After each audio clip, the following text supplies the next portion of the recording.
அணில் மாதிரி ஒரு சாதுவான ஜந்து கிடையவே கிடையாது. ஆத்து கொல்லையில தான் இருக்கும், ஆத்துக்குள்ள வராது. ஏதாவது அங்கேயே கிடைச்சா சாப்பிட்டுக்கும், நம்மள்ட்ட ஒன்றும் எதிர்பார்க்காது. நம்ம வந்துட்டா கூட பயந்து போய் அது பாட்டு போயிடும். அப்படி யாரையுமே ஹிம்சை பண்ணாம இருக்கிற ஜந்துவும் அது.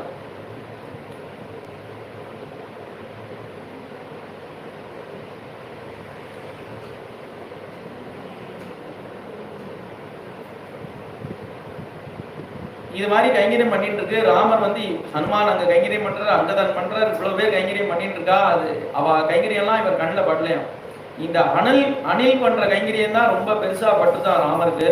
ராமர் உடனே லக்ஷ்மணர் கூப்பிட்டு அந்த அணிலை இங்க கொண்டு வாப்பா அப்படின்னா இவர் ஓடி போய் பிடிச்சுன்னு வர்றாரு. அந்த அணிலை அதை மடியில வச்சுக்கிறாராம். என்ன பாக்கியம் பண்ணியிருக்கணும் அந்த அணில். நீ பண்ண கைங்கரியமே போரும்பா, நன்னா கைங்கரியம் பண்றியே, நீ பண்ண கைங்கரியமே போறோம் பாரு, அணை கட்டியாச்சு, உன் கைங்கரியத்துல அந்த அணையே கட்டியிருக்கு அப்படின்ட்டு. நீ ரொம்ப சமத்தா இருக்கு.